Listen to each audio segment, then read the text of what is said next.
علينا ويعيد علينا من بركاتهم وأسرارهم وأنوارهم وعلومهم ونفحاتهم في الدين والدنيا والآخرة بسر الفاتحة. أعوذ بالله من الشيطان الرجيم. بسم الله الرحمن الرحيم.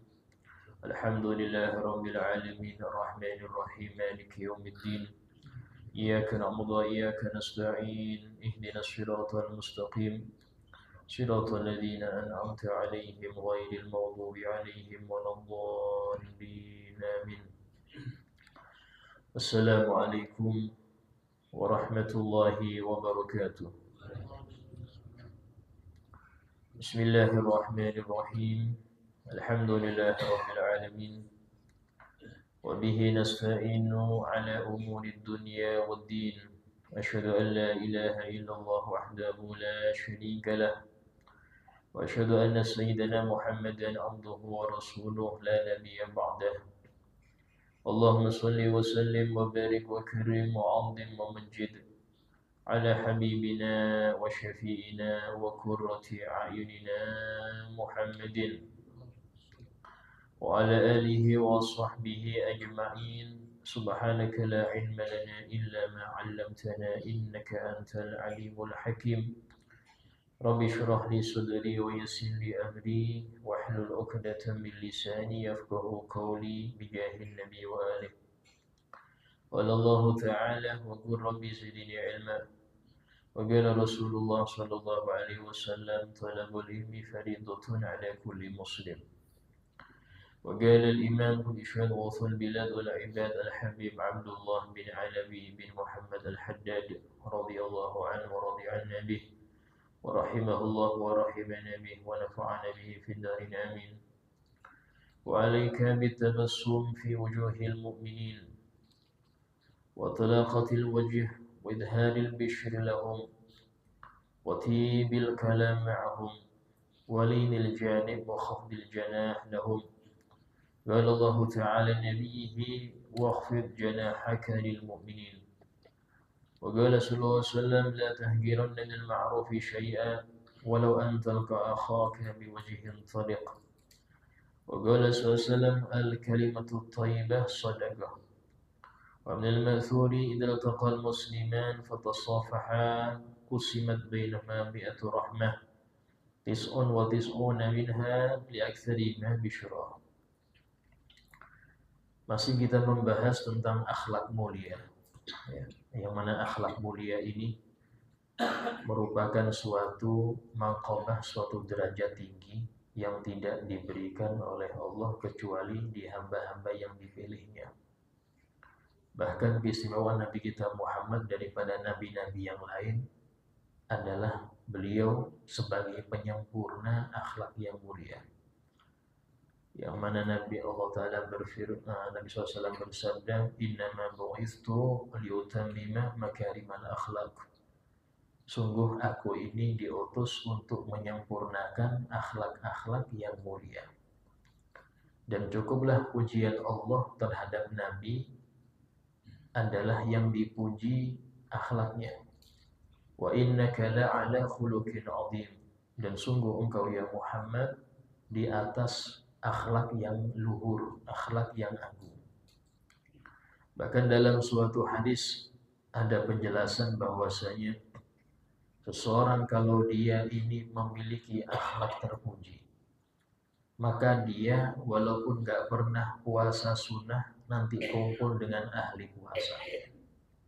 Walaupun dia gak pernah sholat malam nanti kumpul dengan ahli sholat malam.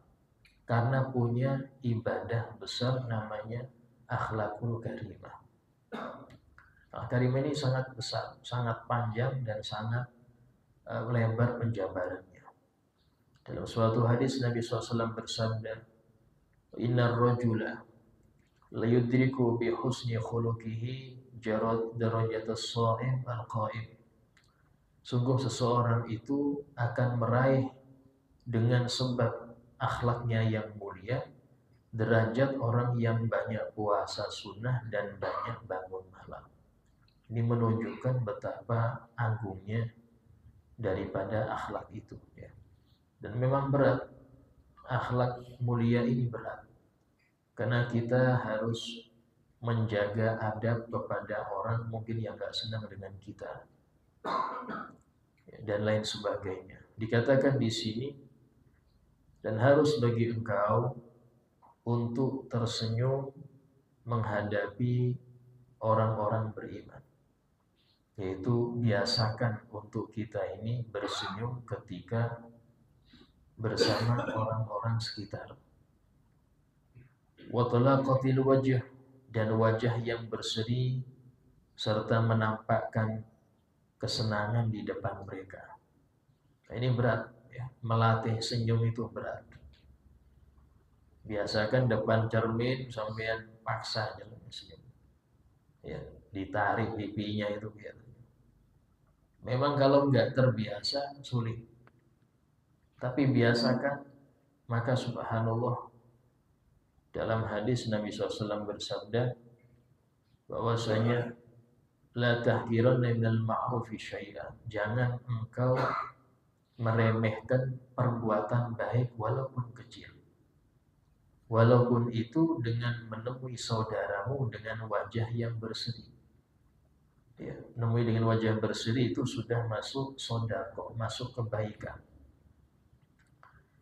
Kemudian apa? Wati bil kalam, ucapan yang baik.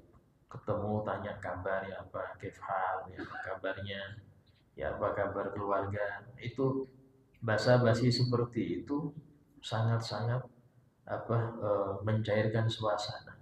Ya, dan ini termasuk akhlak yang mulia. Walinil janib wa khafdil janah lahum.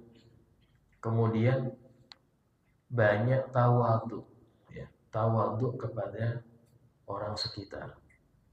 Jadi disebutkan Nabi SAW bersabda khusus untuk orang yang belajar dan mengajar, kata Nabi, linu liman tu'allimun.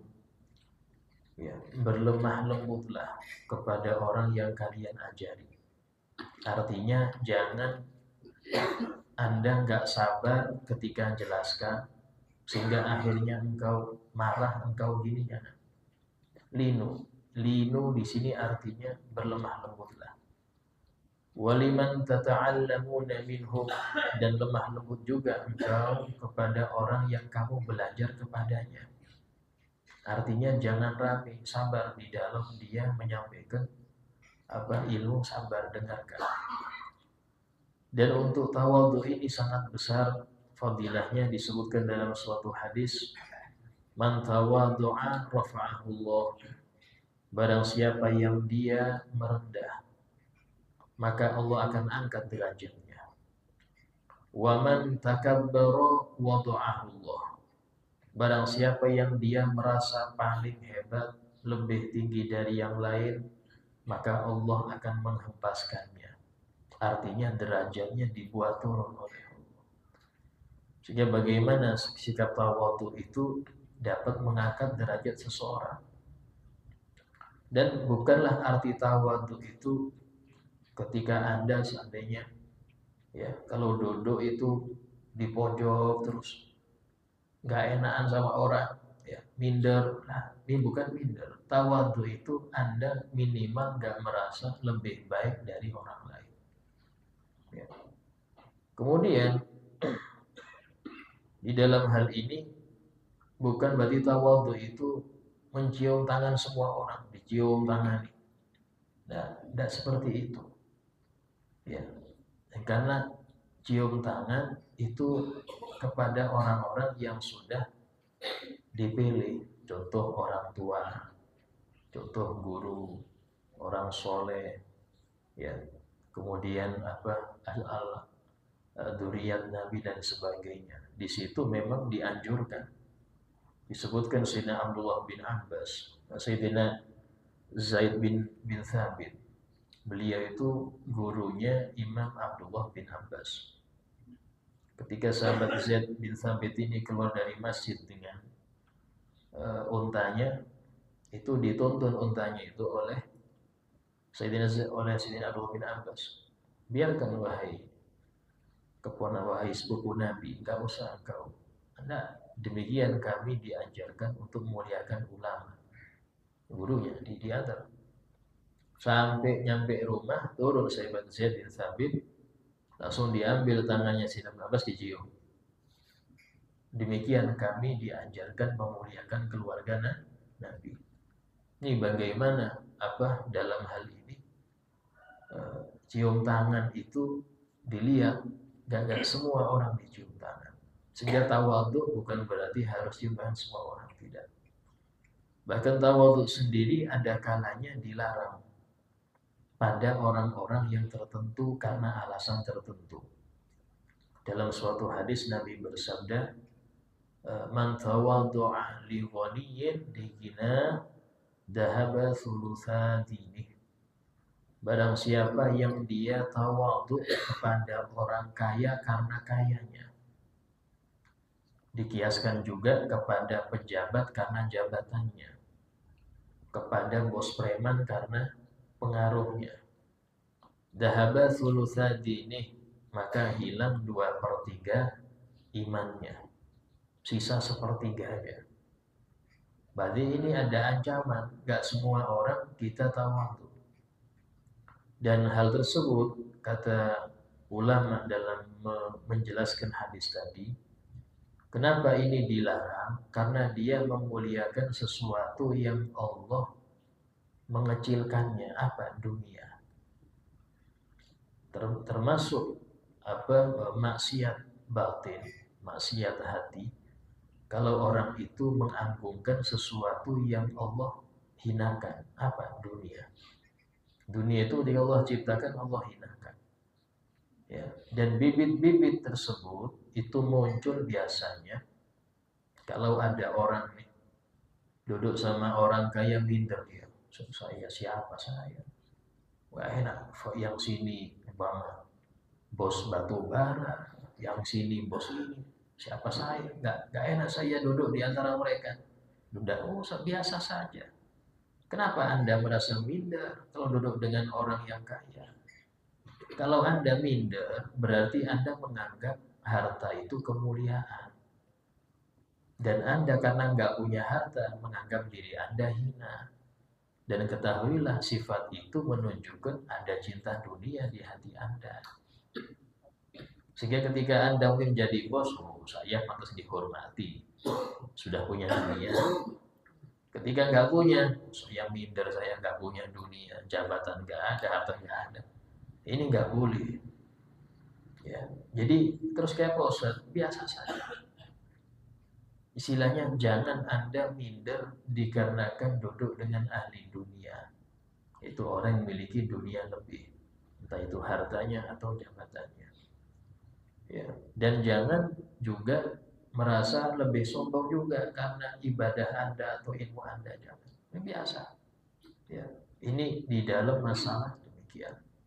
Sama seperti seumpama cium tangan pada bos pimpinan, pas lengser yang nggak cium tangan lagi. Seperti ini modelnya, berarti dia hormatnya karena jabatan.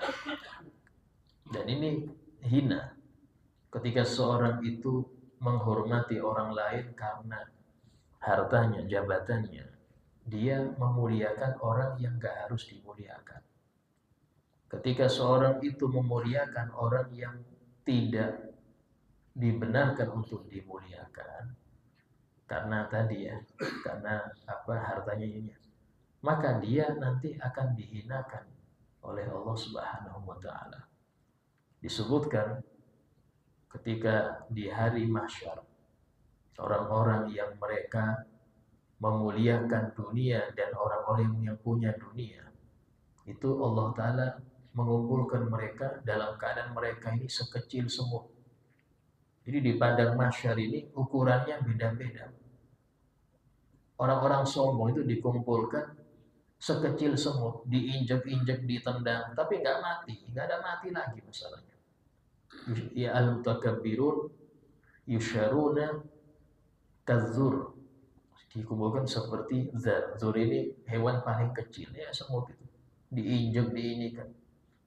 Sehingga Allah berseru, haula 'azzama ma shawwarahullah ta'ala. Mereka ini orang-orang yang mengagungkan sesuatu yang Allah anggap kecil.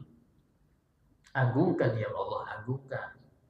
Apa itu? Wa may yu'azzim sya'airallah fa innaha min taqwal qulub. Barang siapa yang mengagungkan syiar-syiar Allah, maka itu termasuk ketakwaan hati. Contoh apa? Agungkan masjid, agungkan orang-orang yang dekat dengan Allah. Ini syiar-syiar Allah. Agungkan Ka'bah musyarrafah, Madinah, Mekah, Ramadan, itu termasuk syiar-syiar Allah yang Allah agungkan. Agungkan itu, maka itu ketakwaan hati. Ketika Anda mengagungkan sesuatu yang tidak Allah agungkan, maka Allah menganggap ini hal yang remeh, maka jangan Anda agungkan itu.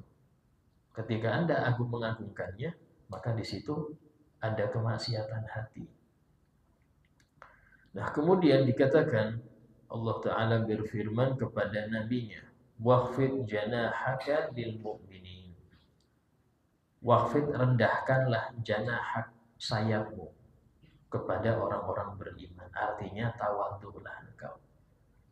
Suatu kali pernah ada seorang Badui datang ke Masjid Nabawi sambil dia mengatakan, man minkum Muhammad. Siapa dari kalian Muhammad? Ini menunjukkan Nabi itu kalau duduk dengan sahabat gak ada tempat khusus. Kasih singgah sana, tidak ada. Berbaur Nabi itu. Sehingga tidak ketahuan yang Nabi yang mana ini. Dari sini akhirnya disebutkan ada sahabat mengatakan dakal wati Muhammad, itu yang tawadhu itu Muhammad. Bahkan Nabi itu seringkali ketika jalan nanti dipanggil seorang nenek tanya, beliau nyamperin, tanya masalah ini beliau jawab. Turun dari untahnya hanya untuk menjawab. Kadang diajak orang fakir, beberapa orang fakir untuk makan kurma, mampir beliau, ayo makan kurma bareng. Jadi bukan, oh ini saya masa berkumpul dengan dia. Kumpul beliau turun.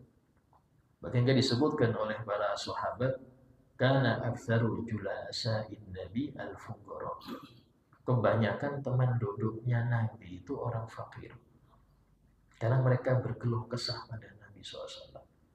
Bahkan Nabi SAW itu menganjurkan, kata Nabi, ta'aruf, kenali, perbanyak kalian kenalan orang fakir. Li'anna lahum diwan fi yaumil qiyamah. Karena mereka punya kedudukan khusus nanti di hari masyar. Sebenarnya kita di dunia ini pengen punya koneksi orang-orang besar. Ya, punya nomornya Pak Bupati, nomornya ini, nomornya polisi. Yang kita ini anggap kalau ada urusan, nah kita telepon aja. Di akhirat nanti yang Anda butuhkan itu orang-orang fakir. Karena mereka punya kedudukan khusus di sisi Allah Ta'ala. Kadang ada maaf, ada sebagian orang itu, ya, itu duduk sama orang yang miskin nggak mau. Kenapa? Takut ketularan. Ketularan miskin, innalillah. Tidak mau dia duduk sama orang fakir. Padahal Nabi SAW itu paling sering duduk dengan orang fakir. Bahkan disebutkan di dalam salah satu biografi, idza da'ahul miskinu ajabahu ijabatan muajjalah. Nabi itu kalau diundang orang fakir, maka beliau cepat hadir. Cepat hadir. Ya, kenapa? Karena menghargainya. Sehingga ini sifat Nabi kita Muhammad SAW. Bahkan rumah beliau, tak tawadhunya Nabi. Rumahnya beliau itu, atapnya itu bisa dipegang dengan tangan. Ketika perluasan Masjid Nabawi itu terjadi zaman Sayyidina Utsman. Utsman bin Affan perluasan Masjid Nabawi. Itu seorang tabi'in, menantunya Sayyidina Abu Hurairah, namanya Sa'id bin Musayyib. Beliau mengatakan, aku mengharap rumah Nabi itu jangan dihancurkan. Ya, padahal harus, namanya perluasan, rumah Nabi para istri itu tergeser. Kenapa kata beliau? Agar orang-orang setelah kita tahu bagaimana zuhudnya Nabi. Bagaimana Nabi itu sederhana dalam kehidupannya. Padahal kunci kekayaan dunia itu diberikan ke Nabi. Sampai Gunung Uhud itu ditawarkan untuk jadi emas dan berjalan kemana Nabi itu berada. Ngikutin terus. Tapi Nabi berkata, ya, anak ingin jadi abdan Rasulullah. Seorang hamba yang seorang Rasul. Bukan raja yang Rasul kayak Nabi Dawud, Nabi Sulaiman. Raja Rasul. Tapi beliau ingin abdan Rasul. Sehingga beliau itu lebih senang dikatakan Abdullah, hamba Allah.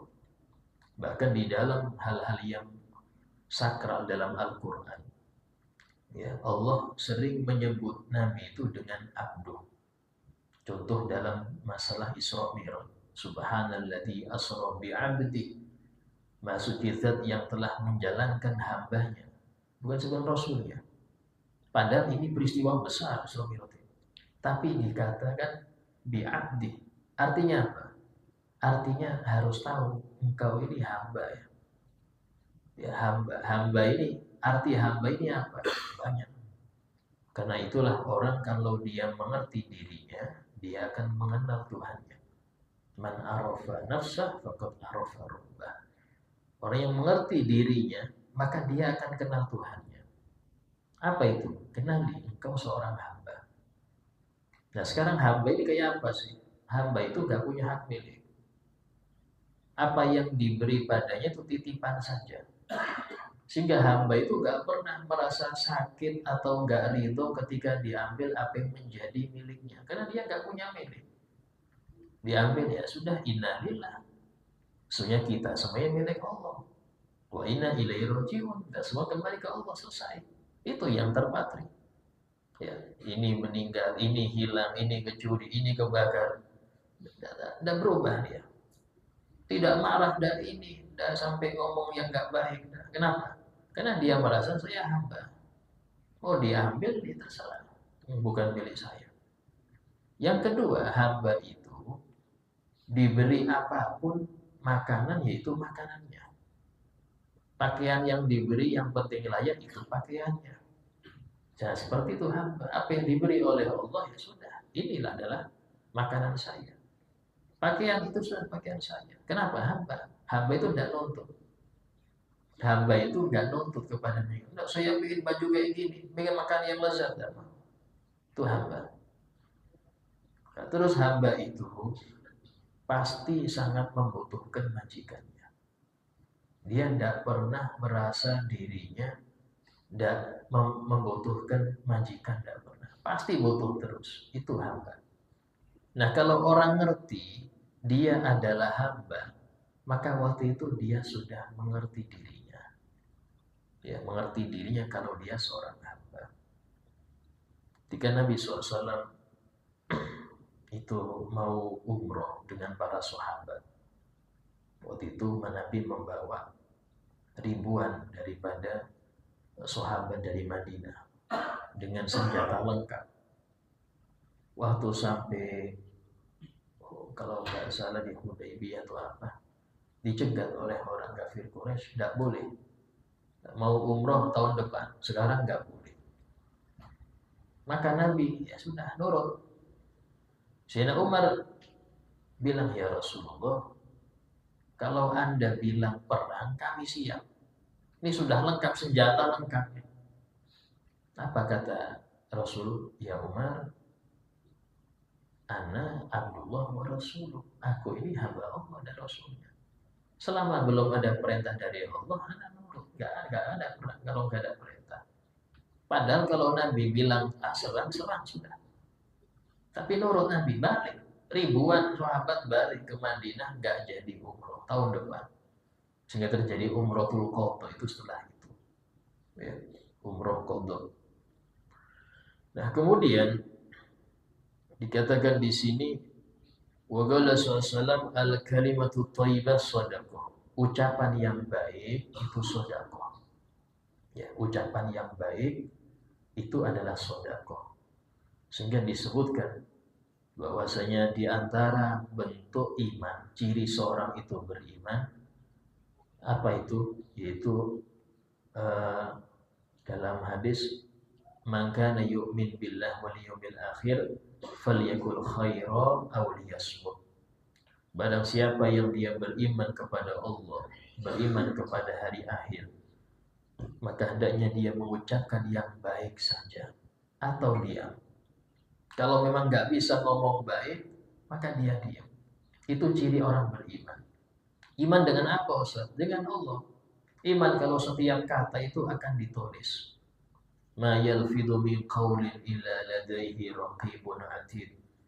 Tidak terucap suatu ucapan apapun kecuali pasti ditulis. Kalau nggak raqib ya atid. Kalau nggak raqib atid. Kata ulama tafsir dalam ayat tersebut, raqib itu hanya nulis yang baik-baik saja. Dzikir, nasihat, itu aja. Kalau yang di luar itu, walaupun nggak buruk, bahas bola sama bahas ini, itu atid yang nulis, bukan rokib. Rokib nggak nulis urusan Anda bahas politik, bahas ini tuh nggak, bukan rokib. Itu atid yang nulis. Karena itulah kalau seseorang itu paham apa yang dia ucapkan pasti ketulis, maka dia nggak mungkin berucap sesuatu yang sia-sia. Syekh Abu Bakar As-Siddiq di dalam satu biografinya itu sering meletakkan batu di mulutnya. Ya. Ketika ditanya orang, dipikir dulu, ini lebih baik dijawab apa didiamin. Kalau lebih dijawab, mikir dulu, apa jawaban yang singkat padat. Baru setelah itu diambil batunya, dijawab. Terus saya taruh lagi. Ini Sayyidina Abu Bakar As-Siddiq. Itu setelah wafatnya Nabi. Setelah wafatnya Nabi beliau demikian. Saking betul-betul meyakini sabda Nabi yang beliau bersabda, ciri orang beriman adalah kalau dia ngomong yang baik saja atau diam. Bahkan sampai-sampai Nabi SAW di dalam hadis yang lain ketika Nabi ditanya oleh sahabat, "Ya Rasulullah, man najah?" Ya Rasulullah, selamat itu di mana? Keselamatan, saya ini ingin selamat dunia akhirat. Karena kalau di akhirat, Pak, sampean yang penting selamat. Kadang ada orang ngejar surga, tapi ada maksiat juga. Ini nyemplung juga ujung-ujungnya. Walaupun bisa nyemplung nanti taruh surga. Tapi kalau Anda minta selamat, Anda nggak akan masuk ke surga neraka. Walaupun surga yang tingkat bawah, tidak apa-apa, asal selamat. Ini minta, ya Rasulullah, man najah? Ya Rasulullah, di mana sih keselamatan itu, dia ada di mana? Nabi ngasih 3 perkara. Yang pertama, amsik alaika lisana. Tahan lidahmu untuk berbicara yang gak perlu. Apalagi ngejek, apalagi gibah, apalagi membuli, apalagi ini. Yang gak perlu, gak usah. Sehingga di dalam hadis yang lain Nabi bersabda, min husni islamil mar'i, termasuk tanda baiknya Islamnya seseorang, tarkuhu ma la ya'ni, ketika dia meninggalkan apa yang bukan urusannya. Dia nggak mau mencampuri sesuatu yang bukan keahliannya. Itu namanya orang yang Islamnya baik. Sehingga Nabi bersabda apa yang pertama? Amsik alika di sana, tahan lidahmu itu. Jangan berbicara yang nggak perlu. Kenapa? Karena ketulis itu. Bahkan kebanyakan orang masuk neraka, kata Nabi, itu karena hasil lidahnya. Kebanyakan orang masuk neraka itu hasil lidahnya. Al-Habib Abdullah bin Husain bin Thahir dalam kitabnya Sulam Taufiq menjelaskan maksiat lidah itu hampir 30. Hampir 30 maksiat ini. Maksiat lidahnya. Terus yang kedua, waliyasaka baituk. Hendaknya engkau betah-betah di rumahmu. Artinya jangan keluar kalau nggak ada hajat, jangan keluar. Betah-betah engkau di rumah.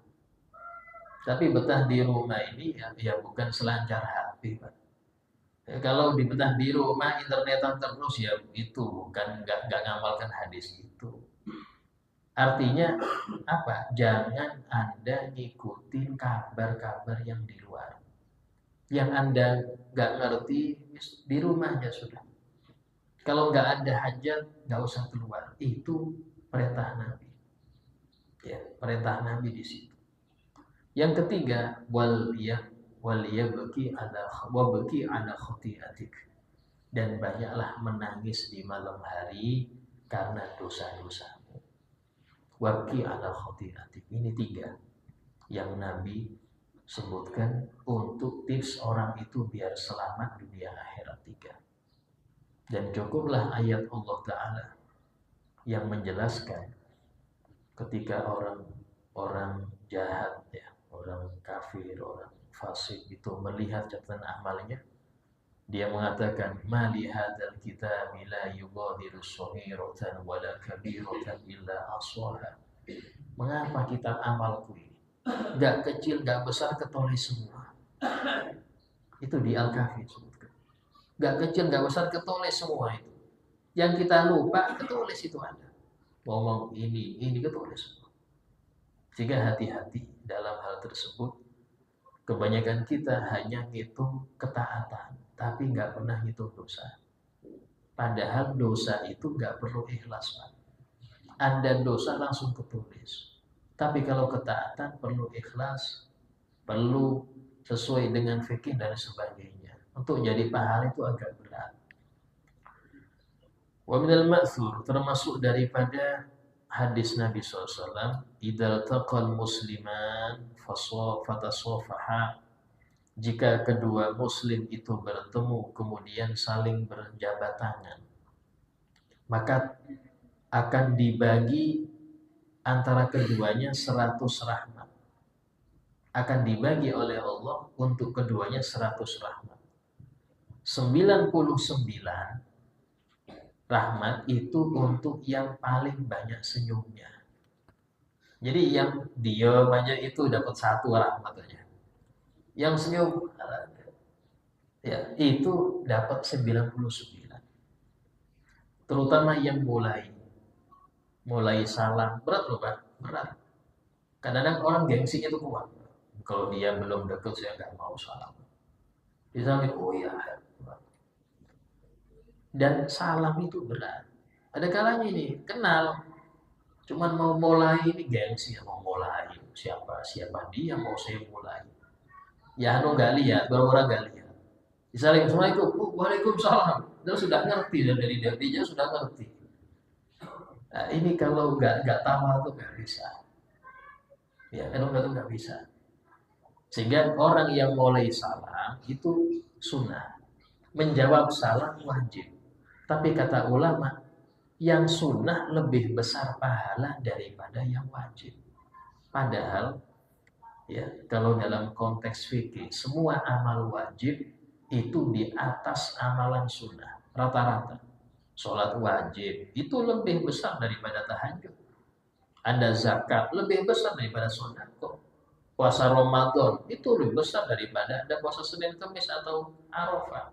Kenapa? Wajib, Pak. Tapi ada pengecualian. Apa itu diantaranya? Mengucapkan salam.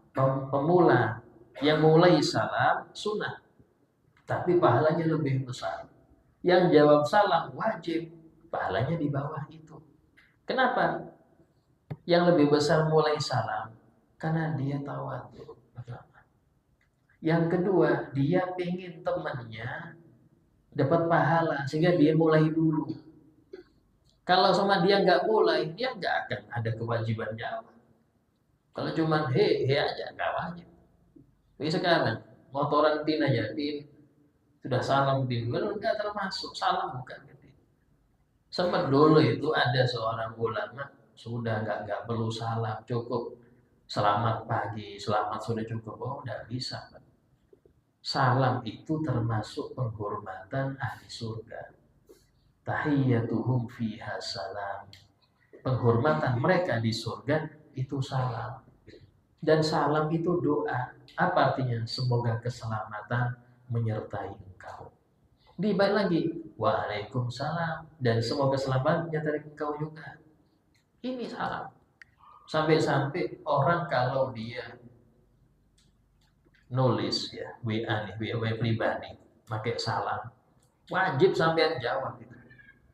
Wajib, nggak boleh cuma dilihat tuh, nggak boleh. Jawab. Jawabnya terserah, mau sampai nulis lagi atau Anda lisan. Waalaikumsalam, cuma Assalamualaikum Ustaz, subuh pengajian apa enggak? Ya kalau anak agak malas nulis, tulis insya Allah. Tapi dia, anak jawab Waalaikumsalam. Sah. Nggak harus anak nulis, nggak harus. Tapi ingat, ini kalau salamnya jelas, ya salamnya jelas. Kalau cuma ASS saja, ini nggak wajib dijawab, ya itu nggak dijawab. Nah termasuk orang kirim salam, wajib Anda sampaikan. Kirim salam ya ke orang tuamu, wajib.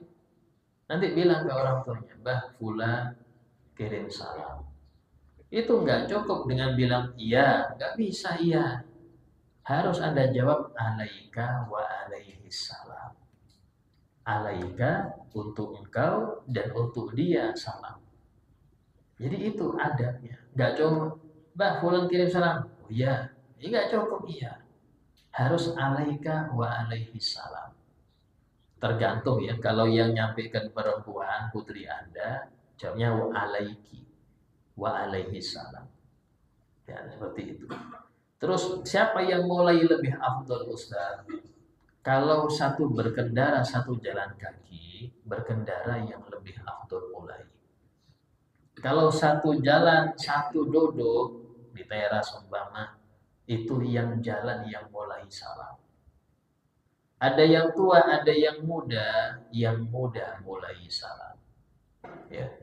Dan jawab salam ini wajib fardu ain, kecuali kalau salamnya ke lebih dari satu orang. Kayak saya setiap permulaan pengajian saya salam. Maka cukup satu dari Anda menjawab Waalaikumsalam warahmatullah, yang lain nggak wajib lagi. Tapi pahalanya dia yang borong. Yang borong dia semua, yang lain nggak dapat. Yang salam itu yang dapat pahala. Sehingga rugi kalau nggak jawab. Dan Masya Allah dalam masalah salam sendiri itu ada kitab khusus. Saya punya guru Habib Soleh bin Ahmad Al-Idrus hafizahullah, itu punya kitab ya membahas masalah salam saja. Salam saja. Sampai kepada orang kafir itu ya apa jawabannya itu dibahas. Karena lagi bersabda la tabda'ul yahud wan nasara bis salam. Jangan kalian memulai salam kepada Yahudi dan Nasrani.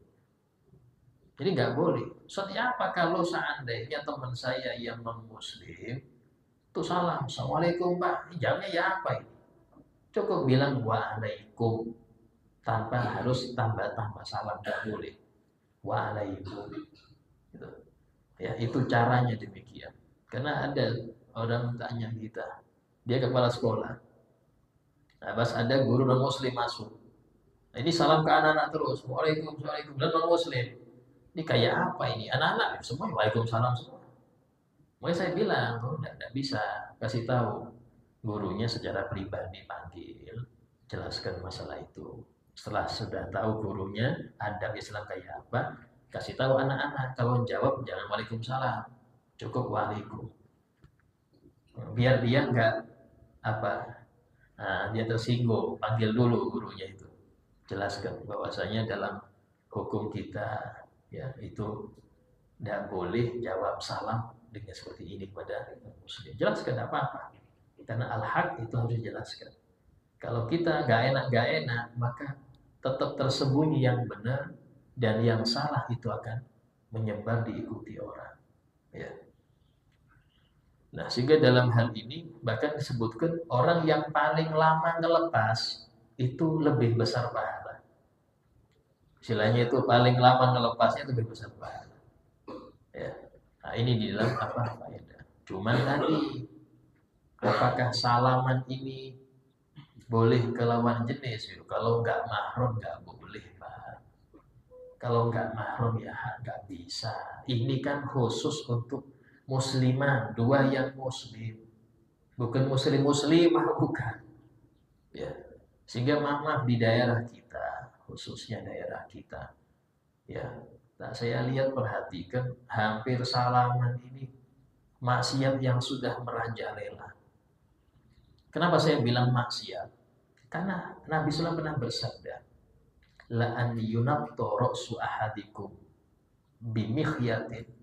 Seandainya ditusuk kepala seorang dari kalian dengan jarum ditusuk, khairul lahu, itu lebih baik min antamassa yaduhu yadan la tahillalah, daripada menyentuh tangannya tangan yang enggak halal baginya. Siapa? Ya perempuan enggak mahram.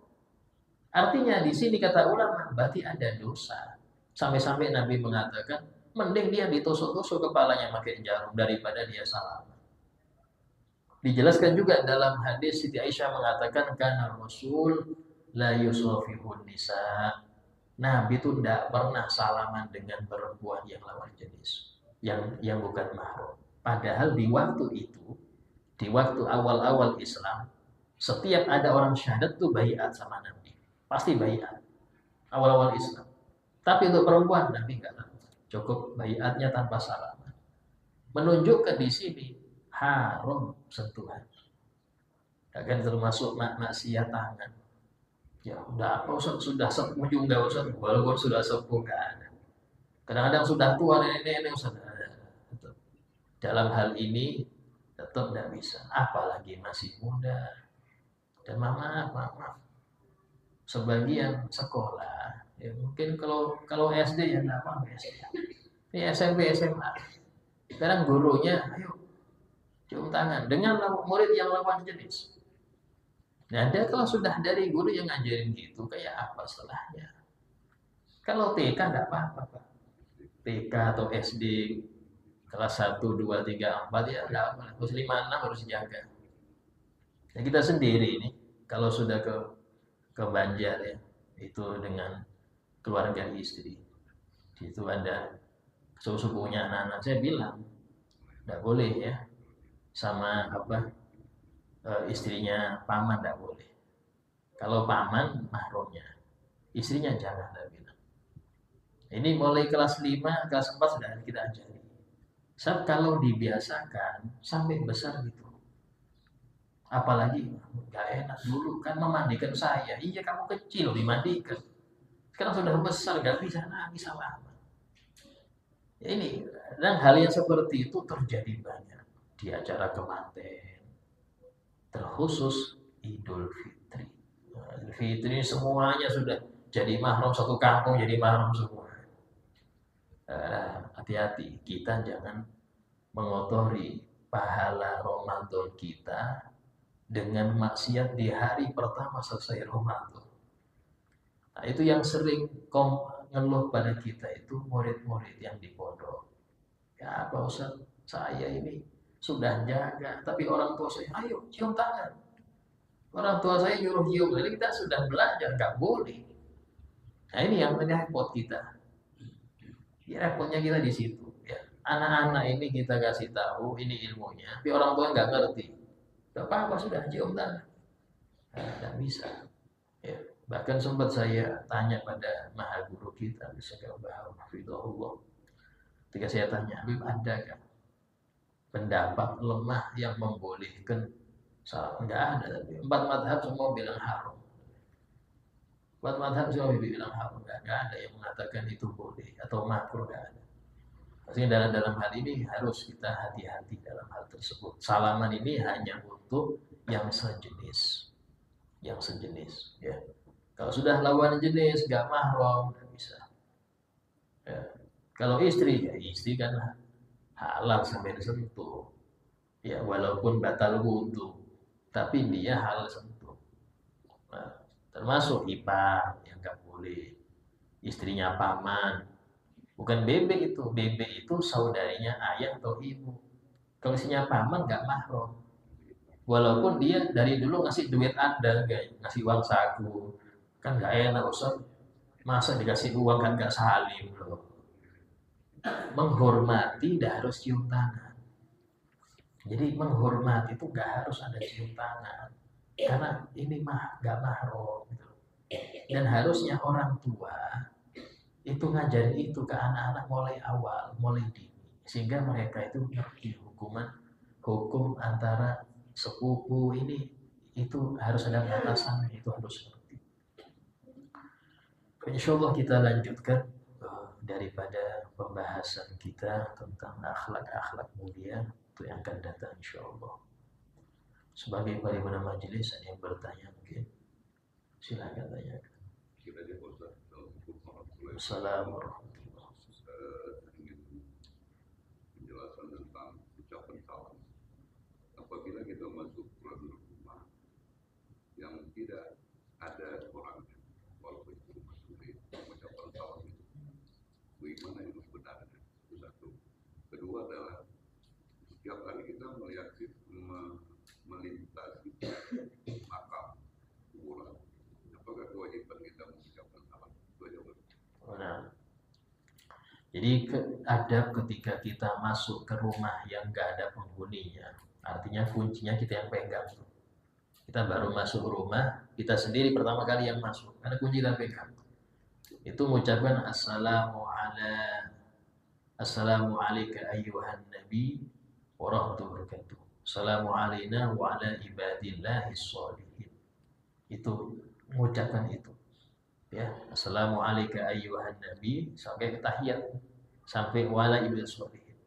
Baru amalkan sunnah-sunnah masuk rumah, yaitu membaca bismillah walajna, bismillah kharajna, Allahumma inni as'aluka khairul maulaj wa khairul makhraj. Kemudian baca ayat kursi, baca al-ikhlas, yaitu sunnah-sunnah ketika masuk rumah. Disebutkan barang siapa yang masuk rumah yang dia membaca ayat kursi, maka yakthuru khairu dzalikal manzil. Banyak kebaikan yang masuk ke rumah itu. Istilahnya itu rezeki penduduk rumah itu meluber. Biasakan masuk rumah ayat kursi. Kadang-kadang lama Ustaz udah kelamaan, belum kelamaan. Ya sampean cuma suruh baca ini ringan. Ya, dibiasakan. Terus kemudian dalam suatu hadis Nabi SAW bersabda, ya, idza marra ahadukum ala qabri akhihi falam yusallim alaihi faqad jafah. Barang siapa yang melewati kubur saudaranya dan dia enggak salam, maka dia telah jafa. Jafa itu ada keras hati. Artinya dia enggak peduli dengan sesama. Ya, dalam istilah Nabi bersabda, minal jafa, termasuk tanda kerasnya hati seseorang, idza marra ala qabri akhil muslim fala yusallim alaih.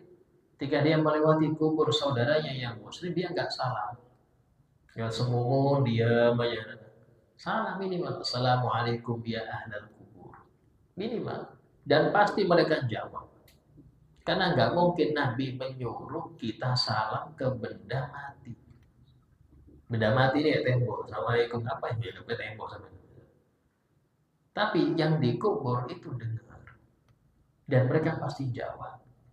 Jangankan orang muslim, orang kafir saja itu bisa dengar apa yang diucapkan oleh yang hidup. Dengan dalil dalam Sahih Bukhari, ketika Nabi SAW selesai menyuruh orang-orang para sahabat meletakkan jasadnya orang kafir di Qalib Badr. Qalib ini sumur Badr. Gak ada airnya sumur Badr ini, tapi dalam. Taruh situ. Ada Abu Jahal, ada Syaibah bin Rabi'ah, Utbah bin Rabi'ah, bos-bosnya taruh situ.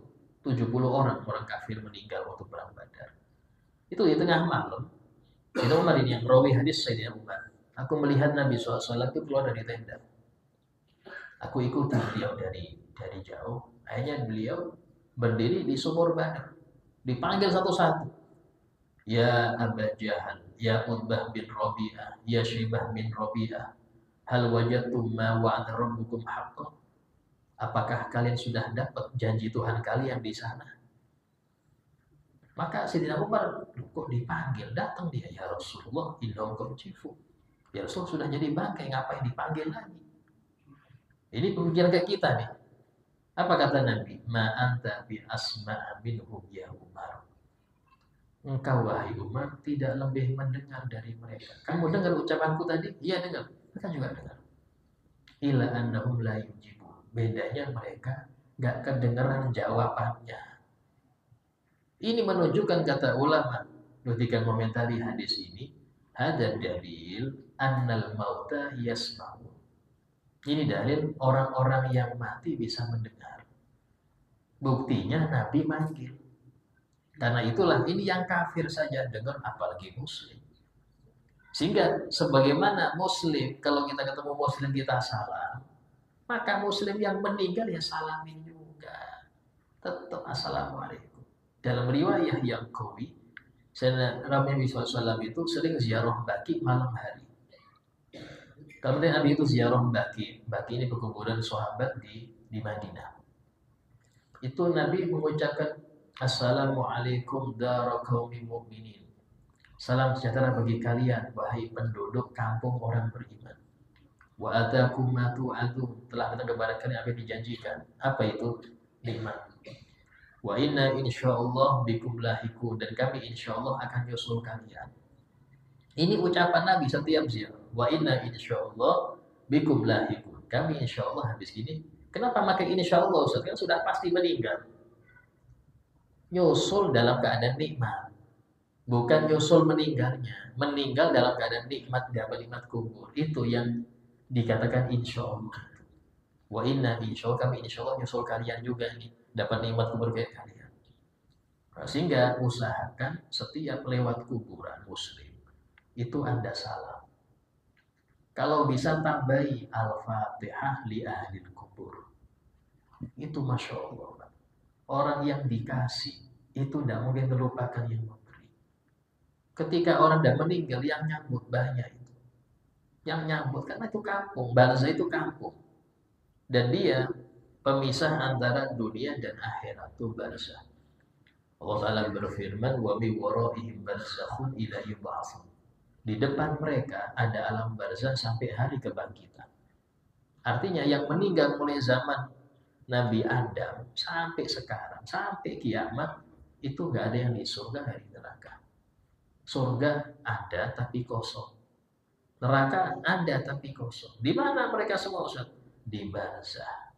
Sesuai dengan ayat tadi itu. Sampai hari kebangkitan. Karena itulah ketika terjadi peniupan trompet yang kedua, maka orang-orang yang lagi nyaman di kuburnya itu mengatakan, Man ba'asana min barqadina. Siapa yang membangkitkan kami dari tempat tidur kami? Anak tidur dibangunin. Ini dalam surah Yasin jelaskan. Artinya apa? Artinya kenapa dibilang bangun dari tidur? Karena bukan di surga. Mereka di alam barzah. Di alam barzah.